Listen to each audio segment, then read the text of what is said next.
everybody. Mike Pfeiffer with Pfeiffer Hobby Supply. I hope you enjoyed today's video, and we're glad to have you. Hi everybody, this is Mike and Gavin. Hello. How are you guys doing today? We hope you're doing good. We thought we'd take a minute here to thank everybody and do a short update. We've reached another. Now, when I say we, Gavin and I and Ryan and Robin and I and the shop and everything have reached another milestone on YouTube. We've reached 10,000 subscribers finally. Yes. And we have 6 million, almost 6,300,000 views on YouTube. And none of that would be possible without you guys. And so Gavin and I just wanted to say thank you and for getting us there. And what we're going to do here real quickly is we're going to break from this and we're going to recap exactly how our history has gone about and how long some of you have been following us for all this time, how the whole ACT and our whole YouTube adventure has transpired. So let's get on with that, okay? Okay, this is going to be a little bit impromptu. Because Gavin and I, he's been going through the videos on his phone, and we've been trying to figure out a timeline on the ACT, and you know, when I started, when we changed things, when he started doing videos with me, when his brother started doing videos with us occasionally, and we have a little list here, so I'm going to keep looking down at the cheat sheet, and Gavin's going to jump in at a certain point here, and we'll try and get you through how this all transpired. But I started with the ACT I started building it a little bit earlier, but I started videoing it on March of 2007 with the old ACT. The very first, not this one, but the one before it. Right, and it was the one that had the helix in the middle, right? Yeah, and then a helix on the... And then a big helix over here by the door. You guys may have gone... if you've been with me a really long time, you may have seen that layout and seen the few videos that there was on that layout. Not very good quality videos, but you know, is when I started. And then I first popped into this YouTube thing in 2009, November 2009, and I was 3 years old. So yeah, he's been doing it he's been on the videos for quite some time. And then Ryan jumped into it in 2009 also, and he was 2 years old.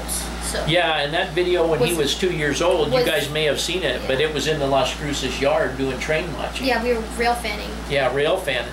So Ryan's been in the video since he was 2 years old.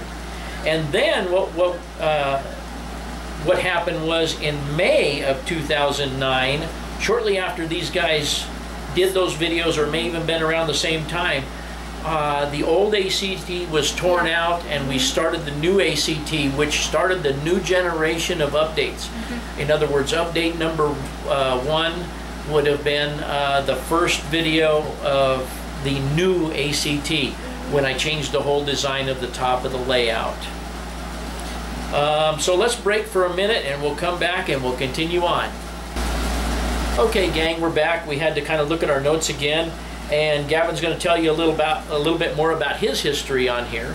Yeah, so I started using DCC in 2010, and I was 3 years old. And then Ryan started DCC in 2011, and he was also 3 years old. Yeah, and about that same time is when you did the video that's on the front page of the website. Yeah, of me reviewing I think the Cato... it was a Cato Unitrack set with the Santa Fe Super Chief or something. Anyway, it's on the front page of our website, and you can look at Gavin's video he did. He was 3 years old at that time too. I might add, as a little plug for Gavin, is Cato used that on their video on their Facebook page for a while. So then we skipped a little bit. We didn't apparently do much in 2012, and we skipped to 2013, and then. What was your idea then? Because I really liked the old helix on the old layout, and I said, hey, can we do a helix on this layout? And we basically thought about it and thought about a plan on how we're gonna execute it. And we finally did it in 2013, and we added the lower level, which included the helix down here and the little staging yard on the bottom of the layout. Yeah, and our biggest obstacle there, when Gavin and I were talking about it and trying to draw it out on paper, the biggest obstacle there was not the helix getting down, but how do we get back up? And we came up with the idea of, and you guys have seen it, but we go down to the other end of the yard, and then it just slopes up the back wall until it gets all the way back up to the top level again. And you guys have seen all that. But anyway, we accomplished that in, we probably did that throughout 2013. Most of the videos, I believe, there are in 2013. And then in 2015, Gavin had another idea that we implemented. To add a branch line to the ACT, and if you watch the old videos, there was a little farm here, and I said, how about we add something, there's like a loop, if you watch it, there's a loop, and I was like, hey, it would be kind of cool if we added another loop on this end, and we could create a continuous branch line around the ACT. Right. And you guys have seen that, you know, it's a separate branch line now that is off of the main line. And actually the idea that he had once, I was real apprehensive about it because of extending out into the room again, because I wanted a little more wide open feel in here. But now that we have it here, I don't mind that so much because it just adds so much train running and opportunity for switching and stuff in here. Because it adds a lot more industries to the layout. Yeah, we have a lot more industries and stuff. And we'll talk about that, by the way, a little bit later in the video about what our plan is over here. So we did that, we implemented that, and that was Gavin's idea, and I thought it was a great one, so we just went ahead and did it in 2015. And then in March of 2017, we started the single track. Yeah, I got the idea to backdate from the modern stuff and backdate to the single track in March of 17. And really, though any of you guys who are with us now and have been contributing to our success on YouTube all this time have really probably seen all of that single tracking taking place here. It was a considerable amount of work, but I don't know how Gavin likes it so much, but I really enjoy the results. But I like it a lot because it gives me, I like challenges and I like switching. So if I'm running two trains by myself, I like the challenge of parking one train on a siding and letting the other train go while just like having a train running on the branch line. So I like the challenge of doing that on the single train. And you know, I agree, and the reason that or even the only idea behind the fact that it was double track in the first place was just because we get a lot of visitors, and I thought, well, I could put two trains out there running and talk to people and stuff while people are looking at the layout. But I have also found that it didn't hurt me to go back to single track because we now have this branch line track that was Gavin's idea that we've implemented. And so we can run a train on the branch line, we can run a train on the main line, we can have a train parked on a siding somewhere. There's all kinds of opportunities now, along with the lower level. You know, with the lower level, we can park several trains down below and pull one out going either direction when we want, which is also handy. And I think maybe the next thing that I'm gonna try and think about, and I haven't really discussed this with Gavin at all, but at some point in time, if I'm not so electrically challenged, I'm gonna try and figure out how to have trains pull in and different trains pull out down in the yard automatically. You know, at some point in time. But we'll worry about that somewhere down the road. But for now, you know, Gavin and I just wanted to tell you guys thanks so much for being a part of the channel and, you know, supporting what he does with me and what I do with him.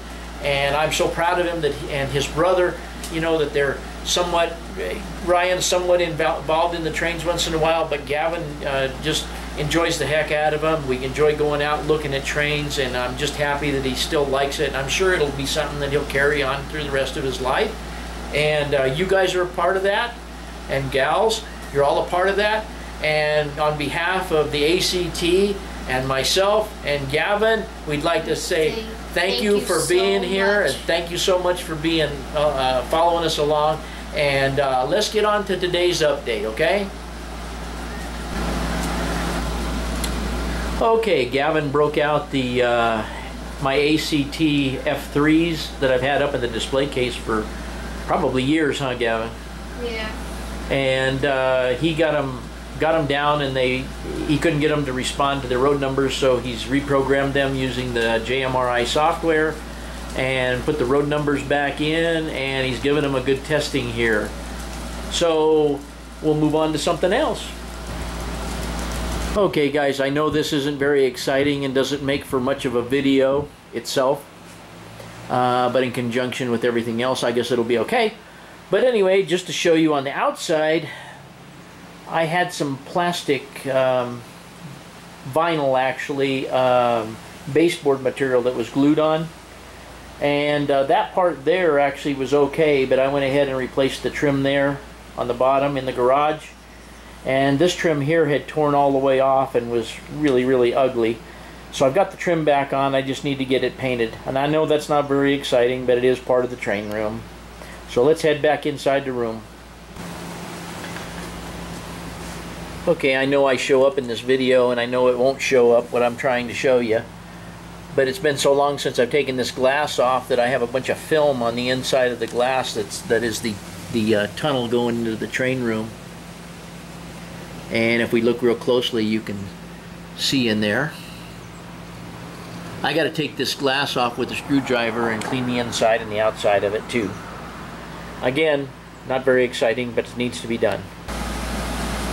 Okay, and Mr. G came over today, and not only is he running the ACT train, trying to give it a workout, but he's going to help us pack later on. He's been coming over and helping us pack orders and test locomotives recently.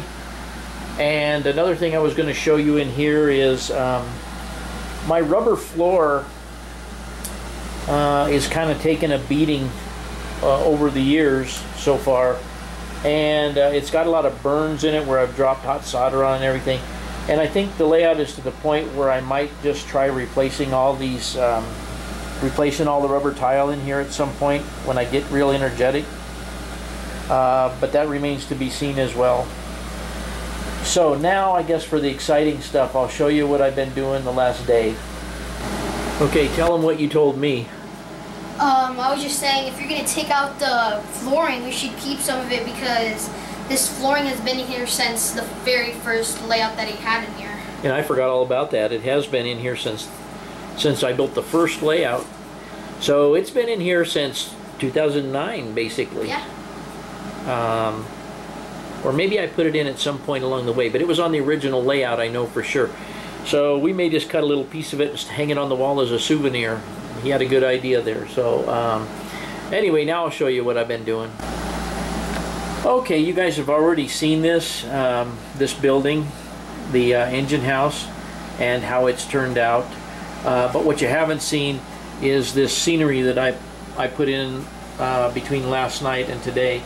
Of course, it's not all done in the yard facility, but you can see that I have made some progress in scenicking up to the building here.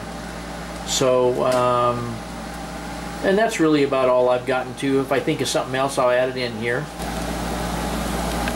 Okay, and here's my ACT locomotives. I had actually forgotten how much detailing I had put on these things when I put them up in the cabinet, and I just haven't run them for a long time. And Gavin wound up getting them down and getting them going, and I appreciate that.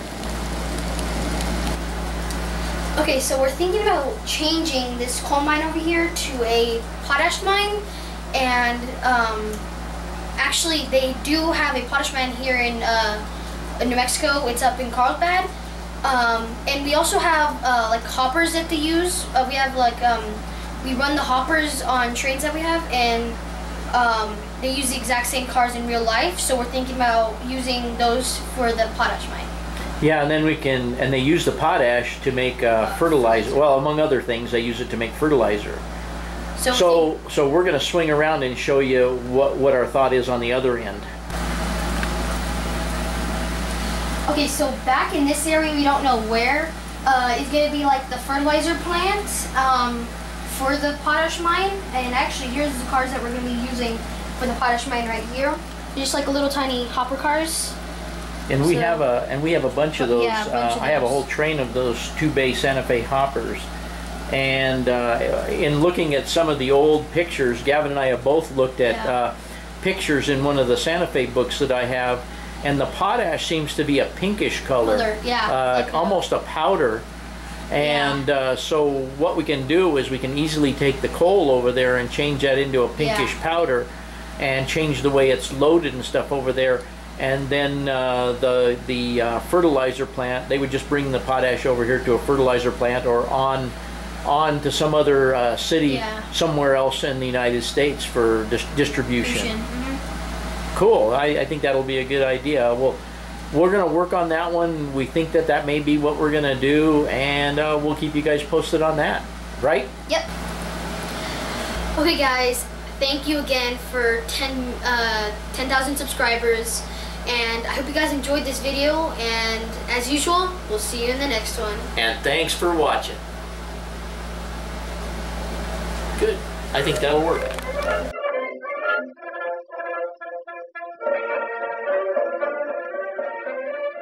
Okay, so no problem. If you see something. Here, can I say when I did DCC?